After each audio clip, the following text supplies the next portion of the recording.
From Idaho's News Channel 7, this is Viewpoint.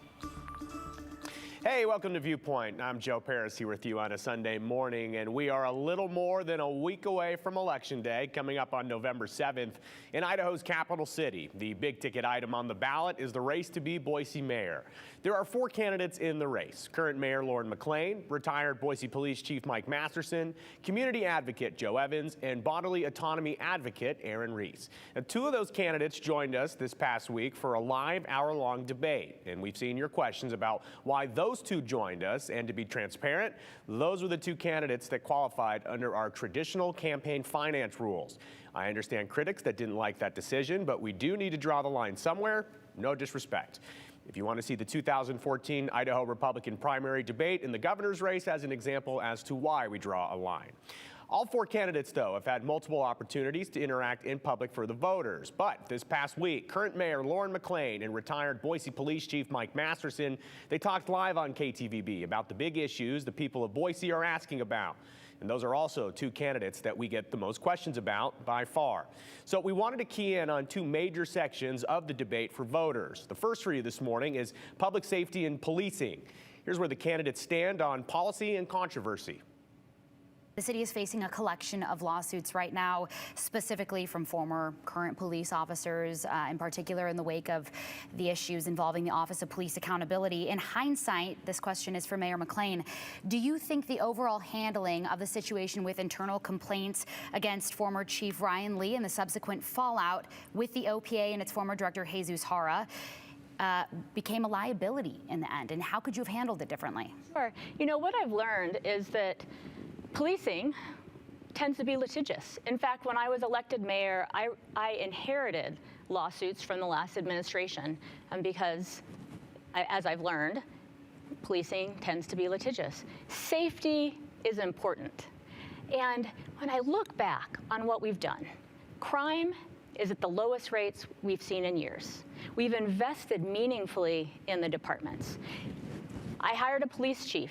I received from committee feedback, the results of that committee feedback. 2 people tied for first. I chose one of them. It didn't work out. We have an incredible police chief today in Ron Weiniger. I appreciate his service and the fact that he shares our values. And with the Office of Police Accountability, we need someone with the professionalism, the judgment, and the respect, the ability to ask the questions about the incidents we're seeing and deliver suggestions for changes, for policies that ought to be implemented to move our city forward. Nicole McKay is the right person. When I talk to people in the community about the OPA office and what happened with Mr. Hara, one of the comments I get is, well, was he the scapegoat in this situation? Was he the guy that maybe this was blamed to? In your opinion, do you think that maybe you should have owned that situation differently as the leader of the city? The Office of Police Accountability is charged with asking questions, taking complaints from the public, asking questions about critical incidents, which we're seeing a lot of. When we receive those reports, the Office of Police Accountability will review those reports and share information with the council and with the public. It is important that you've got somebody in there that establishes policies, that follows procedures, that has the right professionalism and judgment. We've made a hiring decision with a great leader. You saw her present to council this last week in Nicole McKay. She is ready to receive those reports, to pull together the right people when needed, to reflect on what could be different, to prevent shootings from happening in the future. We've got the right person in the position at the time. Next question is for Mr. Masterson from Bryan. Yeah, so you've heard what Mayor McLean had just had to say, and you've touched on this a little bit already, but how would you have handled this situation differently? Sure. Well, when I was police chief, there weren't many lawsuits. There were several, but we were able to mitigate those lawsuits. We did it by having sound policies and serving the public right. The mayor has left a path of conflicting and inconsistent statements on a variety of these issues that she's been involved in. First was the police chief hiring from Portland. That was a city that was under a federal consent decree. They didn't get it right, and we hired the chief anyway. Then there was the friend who recommended Steptoe, the Washington, D.C. law firm, and apparently, according to the investigator, was some type of assurances that there was going to be up to $2 million that was available for that. Then there was a criminal investigation of the chief that the council had to learn of the outcome of that through the media. And then there was the disbanding of the gang unit in 2021. That would have been a critical decision as mayor that I would have had with the police chief. Those are all poor decisions, as well as the 4 lawsuits that now exist with the Office of OPA and the department. Okay, so the follow-up question to that is, do you think that this system, this OPA system, and the way people do file complaints, does this need to be reformed? We just heard from Nicole McKay just recently that there's a backlog of cases there and I guess a theme of unprofessionalism among these complaints. There's a backlog because we didn't have an OPA director for 9 months. When Jesus was fired, we didn't have anyone except an interim sitting in that office and doing the work. It wasn't fair. We need a permanent OPA director. And I'm not sure what the nature and the backlog of the complaints are. I always relied on the Ombudsman and the Office of Police Accountability Director to audit the random body tapes, tape recordings that we had in the department, and also the body-worn cameras that later came, because they would audit those tapes and they would work with us to determine if there were inconsistencies with officer speech or policy or tone of voice, and we were able to get to those complaints early instead of waiting until we've seen some of those tragic consequences that have occurred around the city because of poor officer conduct. Mr. Masterson, I've heard you, consistently criticize the choice to hire Ryan Lee as the chief of police here in Boise. And at the time when he was hired, you were the interim chief of police in Boise. I'm curious, did you ever speak up, or did you ever have a problem that you'd say, I don't think he should be our guy? I wasn't involved in the process. The mayor did ask me to write questions that she felt was appropriate in asking each candidate. It boiled down to 2 people. I thought the one person that was selected didn't have the significant management experience that was necessary to run a city, didn't understand command staffs, didn't understand cultures, whereas the other candidate from a large city in Texas had significant background experience, significant community experience, and obviously was the better choice. But it's the mayor's call in the end. I'm curious, why didn't you speak up then if you have these concerns? Because I wasn't asked to and it wasn't my place. Okay. Our next question goes to Morgan. Yes, Mr. Masterson. Do you see any specific reform needed, and what would your specific solutions be in regards to the police department amid low morale? I've seen some of the campaign ads around it, amid recruitment and retention issues with police, amid bad PR, amid concerns over professionalism and these police shootings that Boise's had this year. Do you see reform, and what would that specific reform look like? Sure. Well, I've been gone 8.5 years, happily enjoying retirement and looking in from the outside. Just as I was leaving, there was the president's 21st century recommendations to improve policing. There's a lot of good information in that. Unfortunately, many police departments around the country use that time to develop a mentality that it's us versus them, instead of taking a look at those recommendations to seriously consider how we can improve policing. We need to do that. We need to add to those vacancies that currently exist in the department now. I remind viewers out there, Ada County Sheriff, Meridian, and Garden City have 0 vacancies in their department, where Boise still has about a 10% vacancy. It means that we're pulling resources that normally would be assigned to proactive traffic enforcement, to neighborhood officers, to other duties, in order to come together to respond to priorities and emergencies. And we have to fix the staffing crisis. And as mayor, I do have some ideas that will get us along that way. What are those ideas? Well, we need to sit down and we need to talk about how Americans support the police officers instead of demoralizing them by casting aspersions on them when a rogue, troubled captain was making racist remarks. We don't blame an organization of 300 men and women that are the police officers. We work with them. We don't cast aspersions upon them and suspicions. We don't demoralize them with what I said was the recent mayor's office overriding the police release of that officer-involved shooting downtown. Politics should not play any role in a narrative of public safety. That should be done by the police department. And I want to work with them. I want to work to retain officers. We've lost 6 officers to other Treasure Valley law enforcement agencies. It's unprecedented in our history. We need to reform the department. The choice of Ron Weiniger as interim chief was an excellent choice. It should have been made years ago, and we wouldn't have had these problems now. Mayor McClain, I want you to respond, if you'd like to the claims from Mr. Masterson. I'm curious, do you think that you labeled, or do you think you kind of threw everyone in one basket in the situation with the white supremacy? You know, I appreciate that, because let's not forget that we were all rattled by the news. that an officer that had been in the department for over 20 years, promoted multiple times, the first time by my opponent, didn't just speak about racism, he wrote in a white national circuit and was showing up at a conference. He wrote about his fellow officers of color. Now, it was important that we hire someone that could take a look to see if this person had impacted our officers, to see if this person had impacted the public, and also to learn what we could do to prevent this from the future. Now, the police chief is involved in reforming the department. I support his efforts to do that. He took the recommendations from the investigation that ensued and has begun implementing them with his leadership team. We see hiring up 50% from last year under Ron Weininger's leadership. We've created 34 new positions in my time, which is 70% more positions than my predecessor had planned to do. And just this week, we've hired people from other departments to become leaders within the Boise Police Department. And I know one of the things that our viewers have had a lot of questions about leading up to this is the investigation from Steptoe and Johnson into the Boise Police Department. Yeah, sticking with that theme, Mayor McLean, why did you choose this law firm, Steptoe and Johnson, as this someone to do this investigation? Yeah, I thought it was really important, knowing what we had just learned, that it was a surprise to everybody, that we find somebody with experience in policing, because policing is unique. So we hired a firm. I was clear with them. The council had to approve the payment.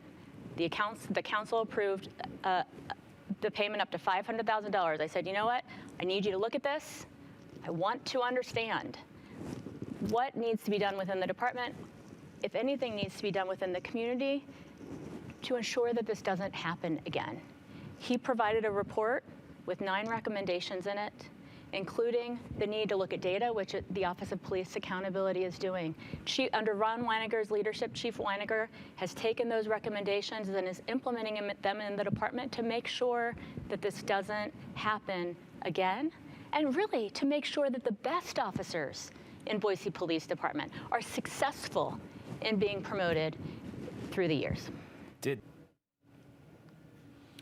All right, so we are going to take a real quick break, but when we get back, we're going to be talking growth and Boise's new zoning code still ahead on Viewpoint.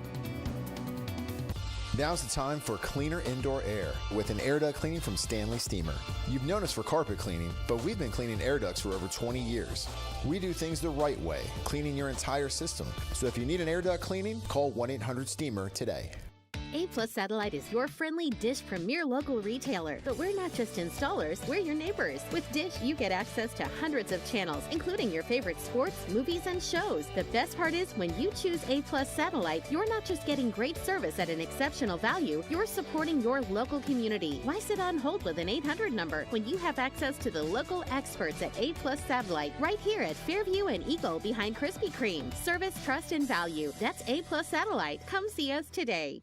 NetCredit is here to say yes to a personal loan or line of credit, even when other lenders won't. Apply online in minutes and get funds deposited the next business day or sooner.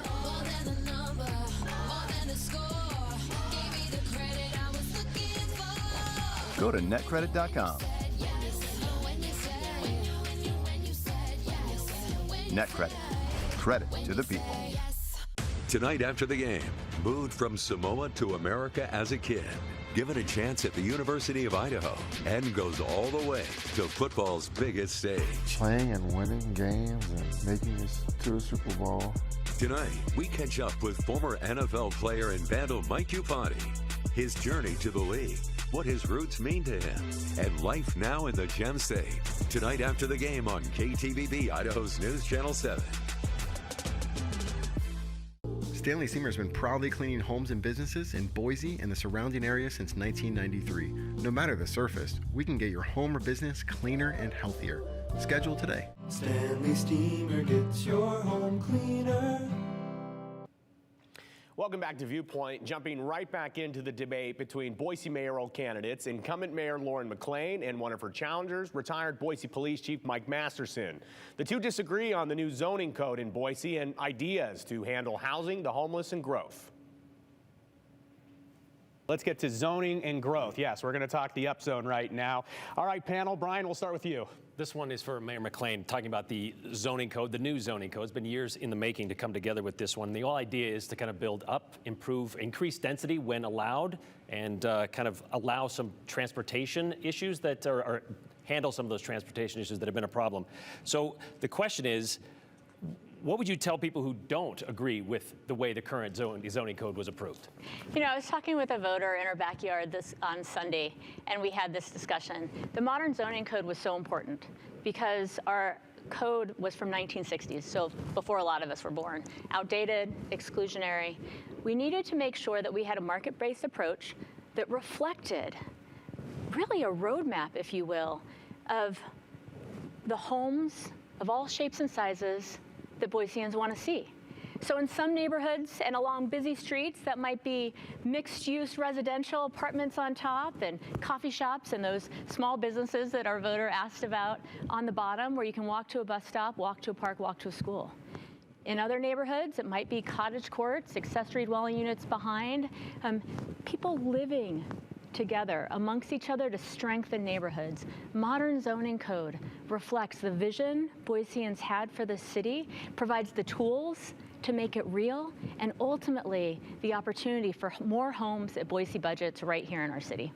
Okay, so turning it over to Mr. Masterson, then you mentioned people not having to drive from Caldwell to work in Boise. Does this current zoning code suffice that? So listen, so in 1960, that zoning code was written. There have been hundreds of changes over the years, so it's not like it's not reflecting a new modern zoning code. It was needed to be codified into a new document.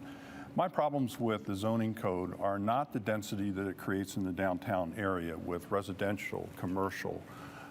It's not the entertainment district downtown. It's not the high density traffic corridors that we're going to relocate people to. My problem is the process. I have heard from hundreds, if not thousands of people that they don't believe that the process was fair. They believe it was expedited. They don't believe their voices were heard. There were too many unanswered questions that were posed to both the Planning and Zoning Commission and the City Council in their discussion. These are our most affordable neighborhoods that are being disparately impacted. This is State at Collister. This is the Boise Bench. It's not my neighborhood. I have an HOA. And what I'd like to see is to go back and expedite the review of that zoning code when I become mayor in January. And I want to work with those neighborhoods because I think through discussion that we can reach a compromise and produce most of the changes that we're talking about. Do you remind the people that ask you this that this was a 4-year process? They understand it was a 4-year process, but everything came to fruition at the end, and it was condensed in the last 4 months. It was very rushed, and they don't feel that they had a say. That's not my words. That's their words. So I guess a little bit quick follow-up here, Joe. So if granted it's policy now, but if there was a way to kind of make adjustments to it, is there something there that you would do? Absolutely. Like I said, I wouldn't wait till next year in the 1-year review of the ordinance. I would do it immediately upon becoming mayor, and I'd want to see how we could work with those neighborhoods that are most affected by these decisions to reach those compromises that stop the controversies and the lawsuits that get us moving forward. Yeah, go ahead, Mary. What specifically, I know it's an extensive, very lengthy zoning code. It's hard for a lot of average people that are watching at home to get through, but what specifically would you change in order to meet the needs of folks who felt like they were left out? One of the big parts is notification. You know, when I wanted to paint the color of my house the same color last year, I had to get 5 residents to approve it. You don't need that. You don't need notification when a new property is going in next door to you. There are in some cases, yes, but we've taken that voice away from some of our citizens with that. 711 pages is a pretty technical type of report. I have seen some of our architects in this community, longstanding architects, who have come together and created 200 questions because they were concerned about some of the issues that came up in the zoning code.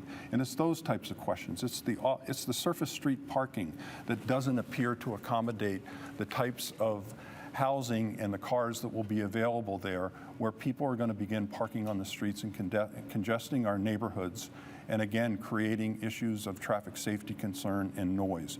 We should at least answer those questions to our public. They deserve it. Mayor McLean, I want you to respond to the characterization of how the process went. Do you feel like it was rushed? Yeah, that, and then I'll touch on a couple other things, if okay, that you asked about as well.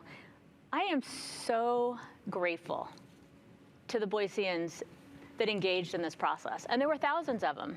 First off, I created a committee shortly after I was elected. We had an original committee that was mainly developers, and I changed that because I wanted a committee that reflected geographies, that reflected the diversity of opinion in this city. There were people on it that from the beginning didn't want to see the zoning code changed. I wanted people to talk together.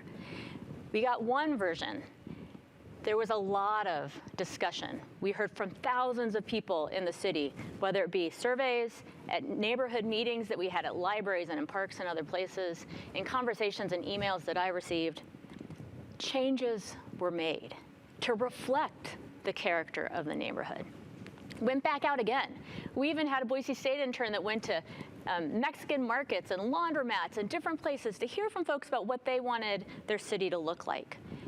All of that was built in to the product that the council weighed in on, heard from hundreds of people in hearings. Half of them were for, more than half of them were for.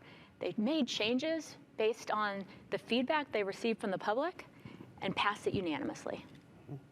All right, staying on this topic, we are actually going to go to affordable housing, which I think is kind of a subtopic, so to speak. We do have a viewer question to kind of set up this topic for us.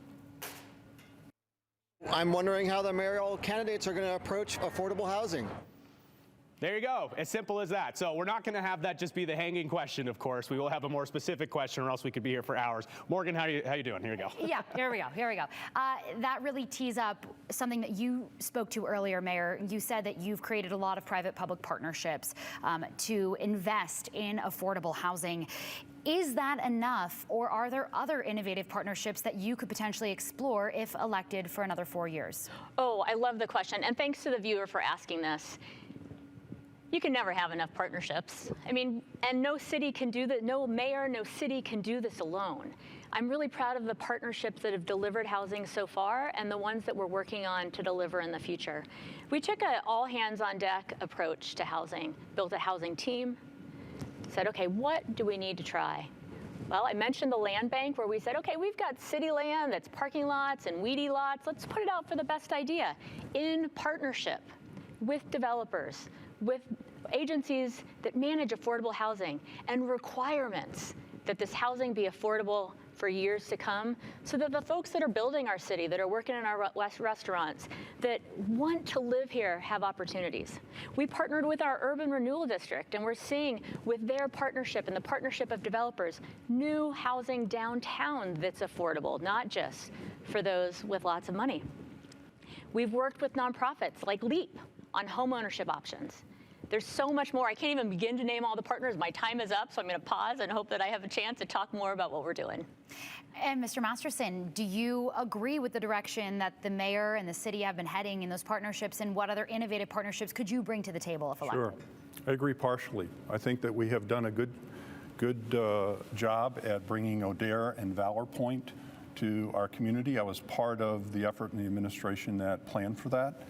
I think the land bank trust, the mayor talks about partnerships with developers and others. I would like to see it expanded to the other entities in our community that are the nonprofits, the hospitals, the Boise School District, the other agencies who have land resources who can help contribute that to that fund, so that we're not relying on exclusively Boise taxpayer money to do that. And of course, I think that our housing problem has been created by high demand and low supply. We just don't have enough houses. And the mayor talks about the 1,400 new homes that she's brought here. They're mainly apartments. We need affordable housing. We have people who are coming here who want to buy housing, but they can't afford to do it. There's no housing available for the Micron workers in Harris Ranch or Syringa Valley or Columbia Village. But there is low-grade agricultural land south of the freeway with 2 seldom-used highway interchanges that we could be working on to create affordable housing and our housing needs for the future.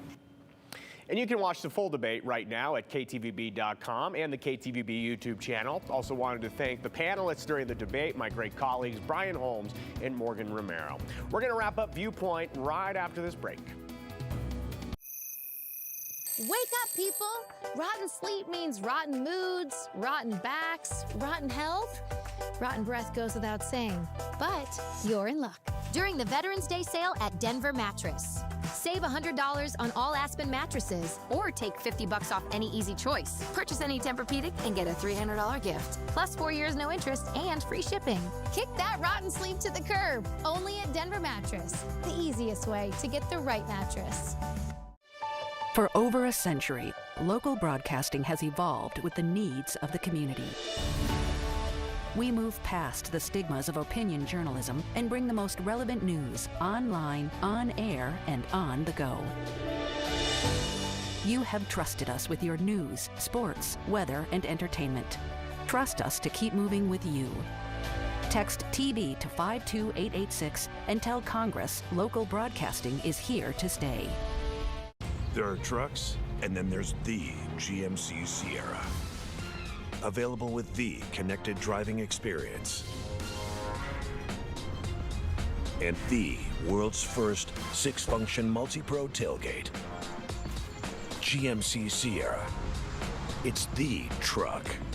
More current eligible GMC owners get $8,000 total value on 2023 2.7-liter turbo high-output engine Sierra light-duty elevation models.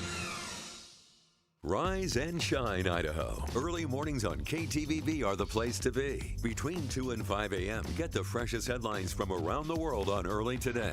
Then, starting at 5 a.m., it's Idaho's #1 morning show, Wake Up Idaho.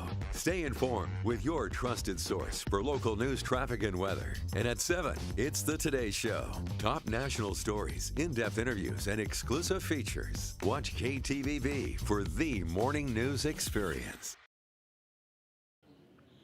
Election Day is coming up on November 7th, and maybe you want to know, well, what's going to be on the ballot? Well, for more on what's on your ballot this election season, you can check out our voter guide at ktvb.com. You can also text the word VOTE to the number on your screen, 208-321-5614, and we will send you the voter guide directly to your phone. It'll get there almost instantaneously. There you can find out exactly what's going to be on your ballot, what are the big issues going on in your area. You can also start to research, do some of your own research into some of the issues and the candidates. Again, I do want to thank both Mayor McLean and Mr. Masterson for being a part of our debate. And I told them afterwards that the easy thing to do is to not show up and to not do the debate. So we really appreciate the candidates doing the debate here at the KTVB studio in light of recent events where other candidates have been unwilling to. Well, that's all we got for Viewpoint this week. Really appreciate your time as always. We'll see you next week. Have a great time.